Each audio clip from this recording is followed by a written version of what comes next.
तो भूल गई माँ के सुखना पूर्ण करने। बोला 1 वर्ष बीता, 2 वर्ष बीते, 5 वर्ष बीत गए, रुक्मण को याद नहीं है। अब माँ ने खेल रचा दिया रुक्मण को दृष्टांत दिलाने के लिए।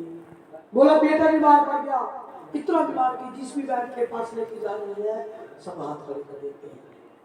वैद्यों ने यहाँ तक जवाब दे दिया कि रुक्मण तेरे बेटे की बीमारी पकड़ में नहीं आ रही है, तू ऐसा कर, तू सेवा करनी, जो खिलाना पिलाना खिला पिला ले, तेरे बेटे की कोई गारंटी नहीं है। बोलिए सच्चे दरबार की। आज रुक्मण बड़ी दुखी है, आज एकांतवास में रो रही है, बिलख रही है कि ना जाने मैंने कैसे कर्म किए थे। तभी बोला एकांतवास में उसको अपनी धर्म की बहन तारा रानी की याद आती है। बोलिए सच्चे दरबार की। किसकी याद आती है जी? तारा रानी की। अरे मेरी धर्म की बहन तो पूरे साम्राज्य, पूरी रियासत की रानी है, उसके पास तो बड़े बड़े वैद्य होंगे, क्यों ना मैं रानी के पास हूं। आप कहते हैं रोती पड़ती हुई रानी के पास पहुंच गई, चरण पकड़ गई रानी की। बोला रानी कोई ऐसा वैद्य भेजो कि मेरा बेटा ठीक हो जाए। तो रानी जब कहते हैं ध्यान लगाती है तो क्या कहती है? बोला रुक्मणी याद कर, जब तेरे बेटा नहीं था तो तूने इसी मंदिर में माँ के नाम की सुखना की थी। बोला यही बीमारी है तेरे बेटे को, तूने सुखना पूरी की है। आज रुक्मणी को भी याद आ गया। बोला रानी से प्रार्थना करती है, बहन माँ से प्रार्थना करो कि मुझे क्षमा कर दे। बोला अगर मेरा बेटा ठीक हो जाएगा तो उसे अगले मंगलवार को ही माँ के नाम का जागरण रचा दूंगी। बोलिए सच्चे दरबार की। तारा रानी माँ के नाम की विभूति देती है उसको। बोला जा अपने बेटे के माथे पर लगा देना, माँ कृपा हुई तो तेरा बेटा बिल्कुल स्वस्थ हो जाएगा। और कहते हैं वैसा ही हुआ। जो बेटा 6 महीने से बिस्तर से हिल भी नहीं सकता था, आज गलियों में किलकारियां मारते हुए गिर रहा है। रुक्मणी यहाँ दृष्टांत देख करके पूरा अत्यंत प्रसन्न होती है। अब उसने माँ के जागरण की तैयारियां शुरू कर दी। बोलिए सच्चे दरबार की। क्या शुरू कर दिया जी? जगराते की तैयारियां शुरू कर दी। बोला जहां कहीं जाती है रमन करने के लिए, पर सबसे पहले सबसे अहम बात जागरण पार्टी वालों के पास पहुंच गई। बोला भैया मेरे घर में जागरण करना है, तो पुरोहित लोग क्या कह रहे हैं? बोला रुक्मण तू 100-500 रुपए यही मंदिर में दे जा, तेरे नाम का जागरण यही कर देंगे। क्यों? क्योंकि तू भीलों के घर से संबंध रखती है, हम तेरे घर में जागरण नहीं कर सकते। आज बड़ी दुखी हो गई। ये बातें सुन करके एक बार फिर तारा रानी के दरबार में पहुंच गई। और कहते हैं तारा रानी उसकी बातें सुन करके क्या करती है? एक लाल रंग का रेशमी कपड़ा लेती है, उसमें हल्दी से पीले चावल बनती है और पोटली बना करके रुक्मण की गोदी में दे देती है, रुक्मण के पल्ले में डाल देती है। बोले ले जा, ये कोई साधारण चावल नहीं है, ये राजाओं का देश है, ये मेरी माँ के नाम का छत्ता है, मेरी माँ के नाम का निमंत्रण है। बोला जिस भी पार्टी को जाकर के देगी उन्हें ये कहना कि तारा रानी भी मेरे घर में क्या करने आएगी जी? जागरण करने आएगी। बोलिए सच्चे दरबार की। बोला रुक्मण जिस भी पार्टी के पास गई सहर्ष तैयार हो गया। क्यों? क्योंकि डरते हैं रानी से। मन ही मन क्या सोच रहे हैं कि अरे जिस घर में रानी आने से नहीं रुक सकती, हम कौन होते हैं रुकने वाले? दूसरे अगर हम रुक भी जाते हैं तो राजाओं की बात है, रानी अगर मुक्ति लौटने देगी तो मरने से अच्छा है कि क्या कर दिया जाए जी? रुक्मण के घर में कर दिया जाए। लो जी दिन तय हो गया मंगलवार का। अब रुक्मण जहां कहीं जाती है सबको निमंत्रण दे रही है। बोले बात फैलती फैलती सारे राज्य में आपकी तरह फैल गई। एक सैन नाम का नाई है जो रोज राजा की दाढ़ी बनाने जाता है। आज राजा को किस प्रकार से बता रहा है? बोले राजन देखो कितना विचित्र समय आ गया है, शायद हमें ये ऐसे दिन भी देखने थे। बोले राजा की रानी एक राजा की रानी भीलों की कुटिया में जागरण करने जाएगी। बोला राजन, एक राजा की मान मर्यादा कहाँ तक रह जाएगी, एक राजा का ठाठ बाट कहाँ तक रह जाएगा। वो राजा क्या कहता है, बोला सैन सीधे सीधे बता दे तो गर्दन काटूंगा। बोले महाराज डरते डरते मैंने सुन रखा है कि आज रात्रि को रुक्मण के घर में जगाता है और आपकी महारानी रुक्मण के घर में जगाता तो नहीं है, लोग क्या कहेंगे, मान मर्यादा कहाँ तक रह जाएगी, समाज क्या कहेगा। तो कहते हैं राजा क्या कह रहा है। बोला सैन मैं रानी को खुद नहीं बोल सकता हूँ, अपने आप नहीं बोल सकता हूँ। क्यों? बोला जब से रानी के कदम मेरे राजमहलों में पड़े हैं, बोला कभी भी किसी चीज की कमी नहीं रही है। और बोला कभी कभी मुझे ऐसा आभास होता है कि रानी के पास कोई ना कोई शक्ति जरूर है। बोलिए सच्चे दरबार की। बोला कोई उपाय तो ही बता दे भाई।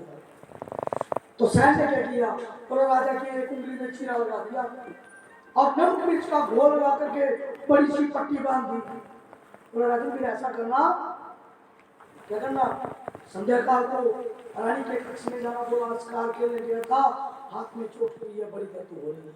बोला रानी आज तेरी गोदी में सिर रख के सोऊंगा, नींद आपको नहीं आएगी। रानी है जी जागरण में नहीं जा पाएगी। योजना बना रही दोनों ने। सच्चे दरबार की अम्मा समझ आ रही पीछे, अम्मा जी ने बोला कुछ समझ आ रही थी, जल्दी में सुना रहा हूँ, गाली नहीं दे रही हो ना। सच्चे दरबार की योजना बना रही दोनों ने। संध्या काल हुई, राजा योजना अनुसार रानी के पास चला गया। बोला रानी बड़ी दर्द हो रही है, स्कार खेलने गया था, चोट लगी हाथ में बड़ी। बोला ऐसा कर आज तेरी गोदी में सिर रख के सोऊंगा, सिर दबाती रहना, शायद मुझे नींद आ जाए जैसे आपसे पानी है कहीं को। बोलिए सच्चे दरबार की। कचोरी राधे जन्म द्वारा निंदिरा प्यारी करके, निंदिरा आ गया मीरा भगत ने, निंदिरा आ गया मीरा बेचारी ने, जर प्याले विच शाम दिलो पालिया, निंदिरा याद करके कचोरी राजिया जन्म गवालिया, निंदिरा प्यारी करके। सच्चे दरबार की ये निद्रा किसी की नहीं है, बड़े बड़े दुआ देती है। वो कौन है की नींद में, चाहे फिर घमंड की नींद में, चाहे फिर आम नींद में। सच्चे दरबार की। आज राजा को घमंड हो गया है और रानी आदिमती में सिर रख के राजा का सिर दबा रही है। उधर जांगला पार्टी पहुंच रही है, रुक्मण के घर में जगराता शुरू हो गया है। बोला एक पैर बीता रात का, दूसरा पैर बीता, बीते बीते बोला तीन पैर की तरफ घड़ी चल रही है। जब बहुत देर हो गई, क्योंकि रानी का ध्यान कहाँ है, जागरण में पहुंच गई। मन ही मन क्या सोच रही है माँ। जब बहुत देर हो गई, आज तर रानी मन ही मन माँ से प्रार्थना करने लगती है कि माँ मेरी इज्जत की कोई बात नहीं है, आज मैंने तेरे नाम का वादा किया है, अगर मैं तेरे नाम के किए हुए वादे पर नहीं पहुंचती हूँ तो मेरी इज्जत की कोई बात नहीं है। माँ तेरे नाम से दुनिया का विश्वास उठ जाएगा। बोलिए सच्चे दरबार की। बोले तेरे हाथ मेरी लाज मैया मेरी, तेरे हाथ मेरी लाज। बोले मैया तू है, दाती तू है, तू ही गरीब नवाज मैया जी मेरी, तेरे हाथ मेरी लाज। आप कहते हैं उसी समय माँ वैष्णो पवन रूप में वहां आ जाती हैं, हवा के झोंके के रूप में वहां आ गई। और बोला क्या हुआ, ठंडी ठंडी पवन चली, राजा नींद भुला रहे, ठंडी ठंडी हवा चली और राजा को नींद आ गई। अब रानी क्या करती है, एक कोमल सा सिरहाना लेती है और राजा की सिर के नीचे दे देती है। अब जगराते में जाने का रास्ता देख रही है। राजा ने कड़े प्रबंध किए हैं, हर खिड़की हर दरवाजे पर क्या जी पहरेदार लगाए हैं। जिस कक्ष में राजा और रानी विश्राम कर रहे हैं उसकी खिड़की पर कोई पहरेदार नहीं। खुश हो गई, बोला अपनी 2-3 साड़ियां ली, गांठ बारी का रस्सा बना करके उनके साथ उतर करके जगराते में चली गई। बोले सच्चे दरबार की। बोला जिनको लगन लगी होती है ना वो कोई बाधा नहीं देखते हैं, भगवान ने रास्ता खोला और रानी जगराते में पहुंच गई। अब रानी को देख करके, क्योंकि दूर दूर से भक्त आए हैं, हर किसी ने सुन रखा है कि जो भी तारा रानी के दर्शनों की झलक मात्र प्राप्त कर लेते हैं उनका जीवन निहार हो जाता है। और सारे लोग अब तो और भी जो उसके साथ झूम रहे हैं, नाच रहे हैं। अब तारा रानी जगराते में तो पहुंच गई, पर ध्यान कहाँ है जी? जब राजमहलों में थी तब तो ध्यान जागरण में था, लेकिन जब जागरण में पहुंच गए तो ध्यान राजमहल में है कि कहीं पीछे राजा की नींद खुल गई तो मेरी तो सामत आ जाएगी। बोला है भैया तू ही है। बोला जिस चीज की चिंता होती है कभी कभी वो सच नहीं हो जाता है। पीछे राजा की नींद खुल गई, देख रहा है रानी रानी रानी तो रानी कहीं नजर नहीं आ रही। तभी खिड़की पर नजर पड़ गया, अच्छा तो रानी तो गई। क्या करते हैं? बोला एक साधारण नागरिक का रूप धारण किया, उसी रस्सी के साथ उतर करके राजा भी जगराते में पहुंच गया और पीछे कोने में झुक करके देख रहा क्या रौनकें लगी हैं। कभी कभी राजा भी झूमने लग जाता है और कभी कभी अकड़ जाता है मैं तो राजा हूं, मैं क्यों राजा। अब दूसरी तरफ तारा रानी क्या बोल रही है रुक्मण को, बोले बहन जल्दी जल्दी करो, जल्दी जल्दी कर, माँ का भोग लिया। माँ को भोग लगा करके माँ का प्रसाद लेकर के राजा के उठने से पहले मैंने राजमहल में पहुंचना है। ऐसा पता नहीं कि महाराज जी पीछे आ गए हैं। क्या करते हैं? कहते हैं उस समय महाकाली के जागरण होते थे। किसके जी? महाकाली के। और माँ को मांस का भोग लगाया जाता था। आज रुक्मण ने बकरा काटा है, बकरे का मांस बना करके रात भर करके दरबार में आई। बोलो लो बहन भोग लगाओ। आज दोनों बहनें माँ को बड़े लाड चाट के साथ भोग लगाती हैं। राजा पीछे देख रहा है, क्या देख रहा है कि जो रानी मांस के नाम से भी घृणा करती है आज वही रानी माँ को मांस का भोग लगा रही है। आज कैसा दोहरा चरित्र है। अगर राजमहलों में हम लोग मांस बनाने को बोले तो राजमहलों के बाहर रसोई लगवाती है। आज वही रानी माँ को क्या कर रही है जी? मांस का भोग लगा रही है। बोलो कोई नहीं, आज तो तलवार उठा ली है। और माँ प्रेमियों आरती करती हैं, भोग लगाती हैं और रुक्मण को क्या कहती है? बोला बहन आप ऐसा करो, 2 डोने प्रसाद के मेरे पल्ले में भी डाल दे। तो रुक्मण क्या बोलती है? बहन आप तो अकेली आई है। बोला मैं अकेली हूं पर मैं माँ की कृपा अपने स्वामी को भी ले जाना चाहती हूँ। बोलिए सच्चे दरबार की। इसलिए बोला जब भी प्रसाद लेना है माँ का पल्ले में जरूर लेना, चाहे एक एक खड़ी हुई हो घर में जरूर पहुंचा। माँ कृपा ऐसा नहीं कि खुद ही नहीं, जो नहीं आ पाए हमको भी कृपा करिए।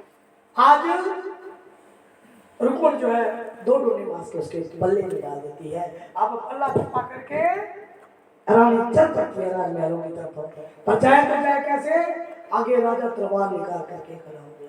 बोला खबरदार रानी, तूने जो राजमहल की तरफ एक भी कदम बढ़ाया, तूने आज राजधर्म का उल्लंघन किया है, तूने आज मेरे मान मर्यादा को ठेस पहुंचाई है। बोला तेरी गर्दन काट दूंगा और इस संसार में इतिहास रचा दूंगा कि राजधर्म का उल्लंघन करने वाला चाहे वो राजा की रानी ही क्यों ना हो, सजा सबको मिलती है। बोलिए सच्चे दरबार की। रानी क्या करती है? हाथ जोड़ के खड़ी हो गई। बोलो स्वामी आपकी प्रजा क्या कहेगी? क्योंकि आपकी प्रजा ही यहाँ आई है। क्या कहेंगे लोग कि राजा में इतनी सहन शक्ति नहीं है। बोला राजन ठीक है, आपको लगता है मैंने पाप कर्म किया है, आपको लगता है मैंने गलत किया है, तो जो सजा देनी होगी राजमहलों में चल के दे देना, यहाँ कुछ मत कहो। तो राजा बता ठीक है, एक बात मैं तेरी मानता हूँ, पर एक बात तू भी बता। बोले बोलिए राजन। बोले ये बता तेरे तेरे पल्लू में क्या है? सच्चे दरबार की। बोले राजन कुछ नहीं, माँ का प्रसाद है। बोला बता जरा मैं भी तो देखूं। जब राजा बार बार हाथ करता है तो कहते हैं तारा रानी का दिमाग सच गया कि कोई ना कोई बात राजा के मन में जरूर है। क्या करती है माँ? वैष्णव का ध्यान रखती है कि माँ तेरा ही चाहे वो सब खेल है, अब तू ही जाने, और पल्ला खोल देती है। अब पल्ले में मांसरी है, क्या जी? हड्डियां दे बड़े करी छुहारे, जो मांस में हड्डियां थी ना, हड्डियां दे बड़े करी छुहारे, मांस दे बड़े मकाने ने। राजा देख के दंग रह गया। अच्छा अब जादू भी करना सीख गई? मैंने तो तुझे मांस खाते हुए देखा था। बोले हे राजन ये कोई जादू वादू नहीं, ये मेरी माँ की कृपा है। बोलिए सच्चे दरबार की। बोला रानी अगर तेरी माँ में इतनी शक्ति है तो मैं भी माँ के दर्शन करना चाहता हूँ। बोलिए सच्चे दरबार की।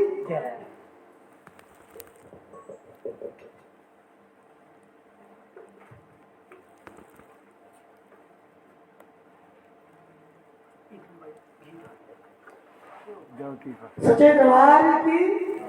समझ आ रही है जी बात? माँ भक्तों रानी क्या कहती है? बोले महाराज भक्ति का मार्ग बड़ा कठिन है, बड़े बड़े ऋषि मुनि तपस्वी भी चलते हैं, यहाँ तक विश्वामित्र जैसे ऋषि महर्षि वो भी चरित्र हो गए थे, गौतम ऋषि भी चरित्र हो गए। राजन हम तो साधारण इंसान है, और राजा ने हट कर लिया। बोला रानी मैंने माँ के दर्शन करने। और रानी भी चाहती थी कि राजा नास्तिक था, राजा को आस्तिक बना जाए, राजा घमंडी था, राजा का घमंड चूर किया जाए। बोला ठीक है राजन। राजमहलों में पहुंच गए, यज्ञ अच्छा दिया। और राजन एक बात है, जो मैं कहूंगी वो करना पड़ेगा, पर शर्त है आंखों से आंसू नहीं निकलने पाए। बोला रानी राजपूत और उसकी आंखों से आंसू हो ही नहीं सकता। सच्चे दरबार की। यज्ञ अच्छा दिया गया। बोला जिस दिन यज्ञ की पूर्णाहुति की बात आई, रानी ने बोला राजन फिर आज ऐसा करो, जो जीव आपको सबसे प्यारा है उसकी बलि देनी पड़ेगी। क्या बोले जी? बलि देनी पड़ेगी जो जीव सबसे प्यारा है। बोला एक घोड़ा है राजा का, जिससे राजा बड़ा प्यार करता है। आंखों पर स्वास्थ्य की पट्टी बंधी है। क्या किया? खड़ग उठाया, जाकर के उस घोड़े की कतर काट करके ले आया। ले राजा मैंने बलि दे दी। बोला राजन ये बलि भी लगेगी? बोला फिर? बोला बलि तो अपने अस की लगती है। बोलिए सच्चे दरबार की। एक बेटा है तेरे, अगर तुम उसकी बलि दोगे तब तक करके वापस होगा, क्योंकि आंखों पर घमंड और स्वार्थ की पट्टी बंधी है। तलवार उठाई और जाकर के बेटा अपने कक्ष में सोया है, उसकी गर्दन काट करके रहता है। ले रानी बोला मैंने बलि दे दी। बोला राजन ऐसे नहीं लगेगी, ऐसा करो इस सारे मांस को, घोड़े का भी बेटे का भी, इसको काटो, तैयार करो और 5 थालियों में ढक करके दरबार में। तो राजा बोलता है ठीक है, पर एक शर्त मेरी भी है। बोलो बोलो। बोलो मैं प्रसाद का तैयार करूंगा जब चूल्हे में आग तेरी माँ की कृपा से जलेगी। बोलिए सच्चे दरबार की। आग तेरी माँ की शक्ति से जलनी चाहिए, तब मैं प्रसाद तैयार करूंगा। कहते तारा रानी मांचवाला का स्मरण करती है। किसका स्मरण करती हैं जी? ज्वाला जी का। पहाड़ों से ज्योति लहराई, जय हो मेरी ज्वाला, लहर लहर ज्योति लहराई, जय हो मेरी ज्वाला। कहते हैं उसी में चूल्हे में रखे हुए थे कि अपने आप आग पकड़ लेते हैं। और राजा हैरान परेशान, सच में है। प्रसाद क्या करता है? मन में प्रश्न उठता है कि हम तो 3 लोग हैं यहाँ पे, एक माँ जिसकी आप पूजा कर रहे हैं, एक रानी और एक मैं। रानी पास था किसके लिए? रानी पास। राजा अब कोई प्रश्न करता है, 5 थाली ला करके दरबार में रख देता है। अब कहते हैं बड़े चौक के साथ दोनों माँ को भोग लगाते हैं और पहली थाली माँ को भोग लगा दिया, दूसरी थाली रानी ने राजा के हाथों में देती और तीसरी थाली अपने लिए साइड में रख देती है। कहते हैं राजा बाप भी माँ का क्या करोगी,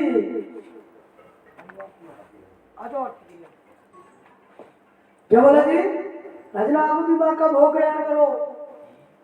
जब राजा प्रसाद खाने लगता है क्या हुआ जी, बोला पहला निवाला चुकरा दे दे मुंह दे अंदर पाया है, पहला निवाला चुकरा दे दे मुंह दे अंदर पाया है।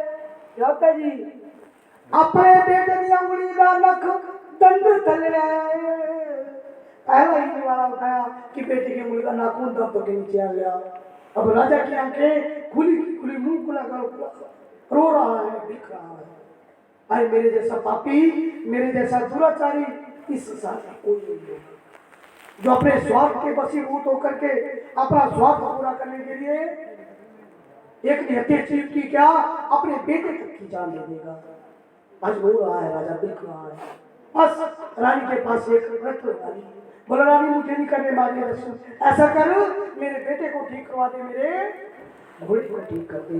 बोलिए सच्चे दरबार की।